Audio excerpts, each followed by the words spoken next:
우리의 인생은 만남의 영속입니다. 그렇죠. 세상에 수많은 존재들과 만나서 또 사람과 사람이 서로 만나서 이루어지는 일들, 우리의 모든 인생사, 그것이 바로 세상사입니다. 이때 누구를 만나느냐에 따라서 우리의 인생 전체가 달라집니다. 좋은 사람 만나야 됩니다.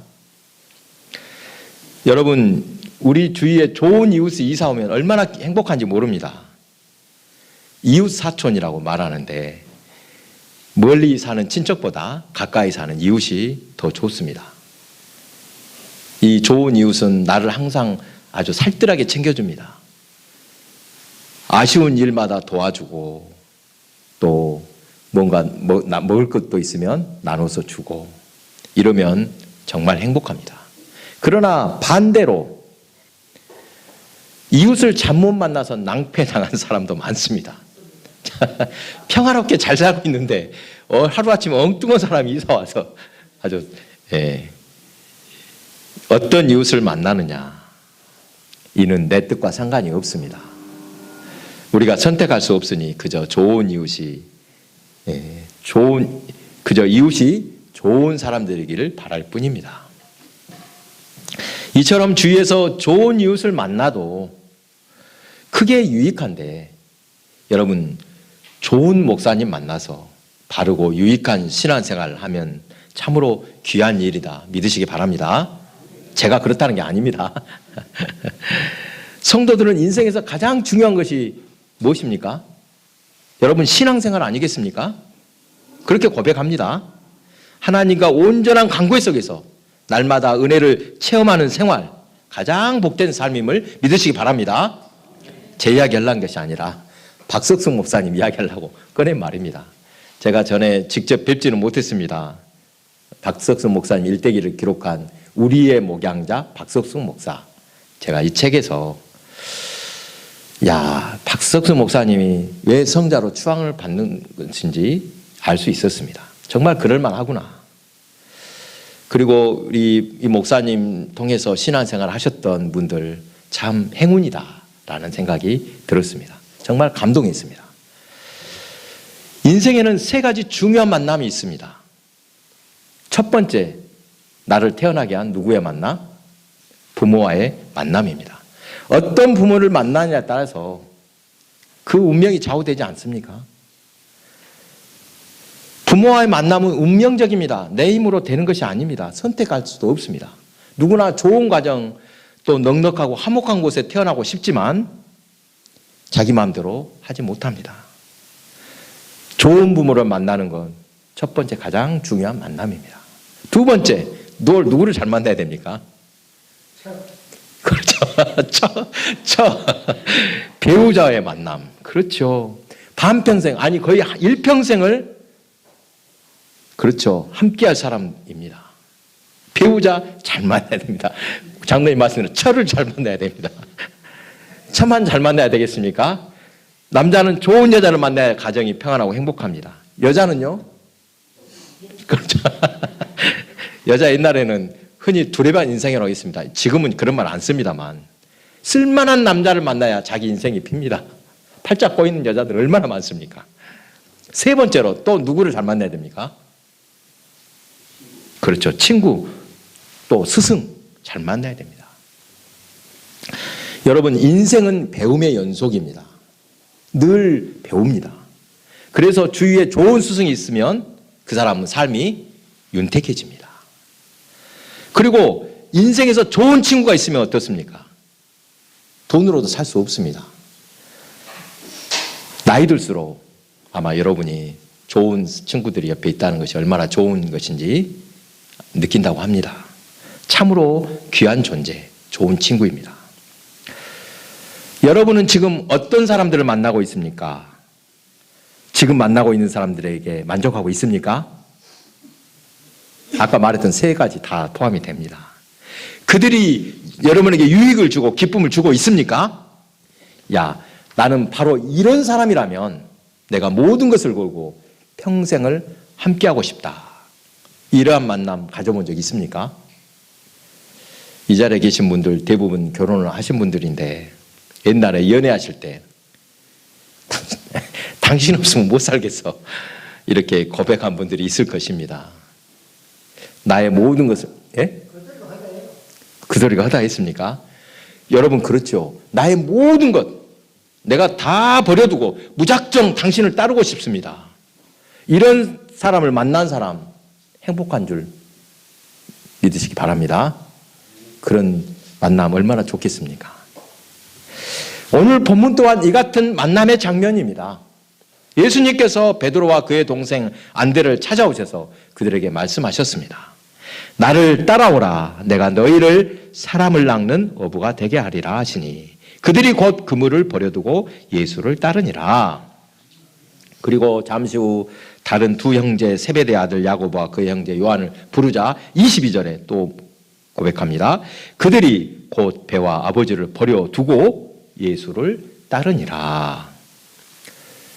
첫 만남에서 제자들은 모든 것을 버려두고 예수님을 쫓았다고 했습니다.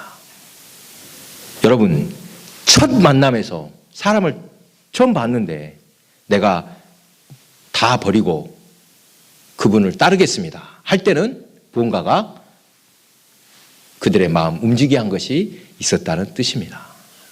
성경을 보면 선지자들이 제자를 부를 때 어떻게 응답하는지 보여줍니다. 여러분, 엘리야가 엘리사를 부를 때 어떨 때 엘리사를 불렀습니까? 엘리야가 엘리사를 부를 때는 엘리사가 밭에서 쟁기질하고 있는데 엘리야를 보고 어떻게 합니까? 쟁기를 다 버려두고 엘리야를 따라 나섰습니다.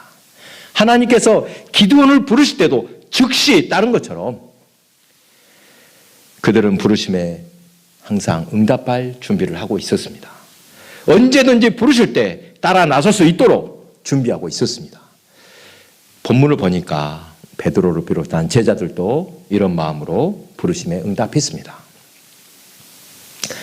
여러분이 예수님을 처음 만났을 때 떠올려 보시기 바랍니다. 예수님을 만나기는 만났습니까? 아멘. 오늘 제자들처럼 나 그때 모든 걸 다 버려두고 예수님을 쫓을 만큼 그때 만남에 감격이 있었으리라 믿습니다. 저는 은혜 받고 소위 말해서 완전히 뒤집어지고 이 영생 born again 중생을 체험한 날을 지금도 잊을 수가 없습니다. 완전히 모든 것이 바뀌어진 그 순간을 체험을 했습니다. 여러분, 이런 체험을 하셨다면 모든 것을 던질 만큼 내 변화가 있어야 맞습니다. 아직도 그냥 덤덤하게 이렇게 느껴진다. 그러면 다시 생각해 봐야 됩니다. 내가 주님을 제대로 만난 것일까? 앞에 인생의 세 가지 의미 있는 만남을 언급했는데 가장 중요한 만남이 하나 더 남아 있습니다. 또 누구를 만나야 됩니까? 누구를 만나야 돼요? 바로 주님과 만남임을 믿으시기 바랍니다. 성경에는 하나님을 만나서 놀랍게 변화된 사람들의 이야기가 많습니다. 여러분, 다윗 왕이 되었을 때 다윗이 왕이 될 그 당시 상황으로는 다윗이 왕이 되기 너무 어려운 상황입니다. 형제 중에 막내 그리고 양측이었던 다윗이 하나님을 만나 하나님의 도우심으로 그는 왕이 될 수 있었습니다. 또 세리장 삭개오, 여러분 예수님을 만나서 의로운 사람으로 변화되었습니다. 여러분, 사람 변하기 쉽습니까? 사람같이 안 변합니다. 그런데 어때요? 주님을 진정으로 만나니까 변화가 되었습니다. 우리도 마찬가지입니다. 우리도 예수님을 만나되 적당히 그냥 만난 게 아니라 진정으로 만나면 우리 인생 전체가 통째로 바뀜을 믿으시기 바랍니다. 그럼 주님 분명히 만나셨습니까? 어떠한 모습으로도 예수님을 만났으니까 여러분 이 자리에 있는 줄 믿으시기 바랍니다. 주님을 만날 때 그분을 어떤 분으로 만났는가, 이거 참 중요합니다. 당시 사람들은 예수님을 어떻게 생각했느냐, 그저 랍비, 선생님 중에 한 분으로 생각을 했습니다. 특별한 또 능력을 행하는, 뭔가 능력이 있는 사람이다 라고 여기는 이들도 많았습니다. 예수님 시대 유대 땅에는 자칭 메시아가 더러 있었습니다.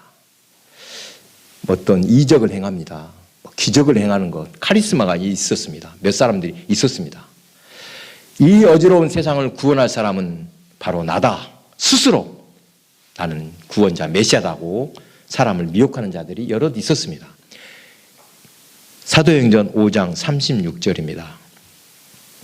이전에 드다가 일어나 스스로 선전하매 사람이 약 400명이나 따르더니 그가 죽임을 당하매 따르던 모든 사람이 흩어져 없어졌고, 요즘 이단 사이비 교주 같은 이들이 그때도 있었습니다. 이단 사이비 교주 죽고 나면 억지로라도 누가 이어가지만 사실 힘이 다 빠집니다. 흩어집니다. 예수님을 직접 만나기 전에 제자들도 세상 사람들과 크게 다르지 않았습니다. 그러다 본문 19절, 나를 따라오라. 내가 너희를 사람을 낚는 어부가 되게 하리라. 예수님을 직접 만나서 그 명령을 들으니까 그 자리에서 제자들은 배와 그물을 버려두고 주님을 따라 나섰습니다. 평생 고기를 낚아온 어부들에게 이제부터는 사람을 낚는 어부가 되게 할 것이다. 이 말씀이 좀 낯설었을 것입니다. 어부들 하는 일이 무엇입니까? 맨날 그물 준비했다가 물고기 잡는 일입니다. 갈릴리 호수에서 그렇게 고기를 잡아서 생계를 해결하고 있었습니다. 그런데 지금 예수님께서 찾아오셔서 한 번도 상상도 못 해봤는데 사람을 낚는 어부가 되게 하리라. 이런 뜻입니다. 너희는 언제까지 물고기만 낚고 있을 것이냐. 이제부터는 사람을 낚는 어부가 되게 해주겠다. 사람을 낚는 것, 이것이 바로 예수님께서 이 땅에 오신 목적임을 믿으시기 바랍니다. 시몬 베드로와 안드레, 사람을 낚는 일은 생각해 본 적도 없습니다. 물고기 낚는 법은 알지만 도대체 사람을 낚는 법 무엇인가? 그들은 갈릴리 호수가 그들의 삶의 전부였습니다. 거기서 고기 잡고 살면서 그런 일을 통해서 세상을 바라보고 그것이 세상의 전부였습니다. 그런데 예수님은 그들의 생각을 한순간에 바꿔주셨습니다. 19절에 나오는 이 야고보와 요한 네 사람의 생각 다 변화되었습니다. 물고기 잡는 인생이 아니라 사람을 건져 올리는 삶이 된 것입니다. 여러분, 물고기를 낚으면 물고기가 삽니까? 죽습니까? 죽습니다. 사람을 낚아오르면 그 사람이 살아나게 됩니다. 아멘. 예수님께서 나를 따라오라 명령하실 때 제자들은 예수님을 단순한 선생님, 랍비가 아닌 자기 인생의 주인, 주님으로 받아들였습니다. 선생님은 지식을 배우고 전달하는 데 필요한 사람입니다. 선생님도 좋은 선생님 꼭 필요하죠. 내가 원할 때 찾고 또 도움을 구할 그런 존재로서 중요합니다. 그러나 거기까지입니다. 내 선택권 여전히 나에게 있습니다. 그렇죠. 아니, 선생님 말한다 해서 선생님 말 그대로 고지고지 듣는 사람 별로 없습니다. 나 필요할 때 나 도와주세요. 이렇게 하는 것입니다. 하지만 예수님을 주님이라고 부를 때, 선생님이 아니라 내 주인으로 모시면 내 삶의 모든 결정과 내가 가지고 있는 소유를 주님께 돌려드립니다 라고 고백하는 것입니다. 주인님 알아서 하세요. 주님께서 가라 하시면 가고 서라 하면 서겠습니다. 이런 관계가 되는 것입니다. 본문 20절에 곧 그물을 버려두고 따르니라. 어부들에게 그물이 뭡니까? 생존이죠. 그물 없으면 어떻게 삽니까? 고기 잡아야 먹고 사는데. 어지간히 좋은 선생님 만났다 해서 나 생업 다 포기하고 주인 선생님 따라가려 합니다. 이런 사람은 없습니다. 제자들이 그물을 버릴 수 있었던 이유, 자기들 눈앞에 분이 내 인생의 생사복을 주관하시는 충분히 맡길 만한 주인이다. 이것을 발견했기 때문입니다. 믿었기 때문입니다. 주님을 만나고서도 결단하지 못한 채 아직도 버리지 못하는 그물을 내가 가지고 있다. 그것은 아직 내 삶에 예수님을 선생님 정도로만 인정하고 있지 아직 더 있어 봐야 되겠습니다. 이것이 아니겠습니까? 여러분 주변을 보면 모두가 바빠서 그런지 요즘 사람들 누구하고 이야기할 때 보십시오. 그 만남에 집중합니까? 안 합니까? 대체로 그냥 뭐 핸드폰 한다든지 예? 집중하지 못하고 마음을 딴 데 두는 경우가 많습니다. 오늘도 주님과 만남에 소홀하고 있지는 않은지 우리가 돌아봐야 합니다. 그리고 주님과 만남에 집중해야 합니다. 여러분 모든 일, 모든 사람을 대할 때 항상 주님께 집중하듯이 그렇게 대하시기 바랍니다. 그러면 변화가 됩니다. 야고보와 요한은 배와 아버지를 버려두고 따라 나섰습니다. 이 뜻이 뭐라 하겠습니까? 배와 그물을 버려두었다. 또 아버지까지 버려두었다. 그것은 자기 인생의 가장 소중한 것, 우선순위를 다 어쨌다고요? 뒤로 하고 첫째가 무엇이 되었다? 주님을 따르는 길이 첫째가 되었다. 목숨보다도 소중한 사명을 발견하니까 그동안의 삶이 완전히 바뀌게 된 것입니다. 여러분 지금 우리가 어떤 기도를 드리고 있는지 한번 돌아보시기 바랍니다. 예수님을 선생님 정도로 만난 사람 이렇게 기도합니다. 선생님한테 들을 때 이렇게 기도하겠죠. 주님, 제가 이러이러한 계획이 있으니까 나를 좀 도와주세요. 그렇죠. 다른 것 말하자 하지 말고 내가 하는 것이 나를 도와주세요. 이것이 주님을 선생님으로, 예수님을 선생님으로 생각하는 사람들의 기도. 그리고 예수님을 삶의 주인으로 만나서 모든 것을 맡긴 사람들은 이렇게 기도합니다. 주님, 제가 무엇을 하기를 원하십니까? 말씀하시면 따라 살겠습니다. 기도하는 것입니다. 예수님을 직접 만나서 납비여 이렇게 부르던 호칭이 주여로 바뀌는 순간에 삶 자체가 바뀌고 기도의 내용도 바뀌더라는 것입니다. 나의 소원 성취에서 어떻게 바뀝니까? 예수님의 뜻의 성취로 바뀌는 것입니다. 내 영광이 아니라 아버지의 영광을 생각하게 되는 것입니다. 베드로는 예수님을 만나는 순간 자신이 어떤 존재인지 깨닫게 됩니다. 그리고 엎드려 예수님 앞에 회개의 고백을 드립니다. 주여, 나는 죄인입니다. 나를 떠나소서.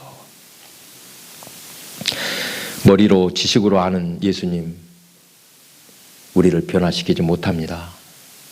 아무리 보여주고 들려주셔도 자기 생각에 한계가 있습니다. 다 거기까지만. 더 이상 말하지 마세요. 내 말이나 잘 들어주고 나만 도와주세요. 하지만 예수님을 나의 주인으로 모시면은 달라집니다. 내가 다 맡겨드리랍니다. 어떻게 내가 주님 앞에서 주님보다 앞서 나갈 수 있겠습니까? 무릎을 꿇고 주여 나를 다스리소서라고 고백하면 성령님께서 인도하십니다. 변화가 일어납니다. 이것이 바로 신앙의 신비롭고 깊고 아름다운 뜻입니다. 사랑하는 교회 여러분, 오늘 여러분의 입술에서 나오는 주여 이 고백이 단순히 입술의 소리가 아니라 내 삶의 모든 것을 내어드리는 선언이 되기를 바랍니다. 입에만 주여 주여 입에 올라가지고 하나도 맡기지도 않고 자기 마음대로 살면 의미가 하나도 없습니다. 마지막으로 한 가지 돌아갈 부분이 또 있습니다. 앞에서 여러분 이렇게 질문했었죠. 지금 만나는 사람에게 만족하고 있습니까? 물어봤습니다. 그 사람들이 여러분에게 유익을 주고 기쁨을 주고 있습니까? 여러분에게 그 사람들이 은혜를 끼치고 있습니까? 물어봤는데 이제는 이 질문을 뒤집어야 됩니다. 어떻게 해야 되겠습니까? 이렇게 질문해야 됩니다. 여러분 지금 만나는 사람에게 여러분은 만족을 주고 있습니까? 그 사람이 만족 주냐고 했는데 나가 그 사람에게 만족을 주고 있는가? 여러분은 그 사람에게 유익을 주고 있습니까? 또요? 그 사람이 여러분을 통해 은혜를 받고 있습니까? 이렇게 질문해야 됩니다. 여러분이 주님을 만나 인생이 변화되었다면 받은 바 은혜를 나누고 전해 주어야 마땅합니다. 이것이 신앙인의 의무입니다. 요즘 사람들 다 자기 중심적으로 살아갑니다. 누군가 만나면 덕을 보려고 합니까? 덕을 끼치려고 합니까? 여러분 누구 만나면 저 사람한테 덕을 내가 끼쳐줘야 되겠다 생각합니까? 아니면 저 사람이 뭔 덕을 볼까 이 생각을 하십니까? 어떤 것 같습니까? 다들 먼저 덕 볼 생각을 하고 내가 덕을 끼쳐주려고 하지 않습니다. 여러분 이런 세상을 살수록 이럴 때일수록 헌신적이고 또 배려하는 만남이 더욱 빛을 발하게 됩니다. 그렇게 살면 저절로 전도의 열매도 맺을 줄 믿으시기 바랍니다. 나한테 덕을 끼쳐봐 하지 말고 내가 덕을 끼쳐주면 분명히 변화됩니다. 사랑하는 교회 여러분, 오늘 이 시간 이후에 돌아가시면서 한번 생각해 보십시오. 우리 일상의 소소한 만남들 얼마나 소중한지 모릅니다. 이걸 발견해야 됩니다. 사람만 만나는 게 아니죠. 우리가 뭘 만납니까? 아침에 일어나면 자연도 만납니다. 우리 집에 있는 쓰고 있는 물건들도 만납니다.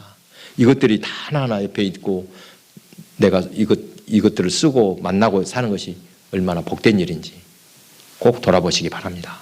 하나님께서는 그러한 모든 만남을 통해서 어떻게 역사하실지 기대하시기 바랍니다. 만나는 모두에게 그리고 은혜를 끼치고 또 덕을 끼치는 저와 여러분의 삶이 되시기 바랍니다.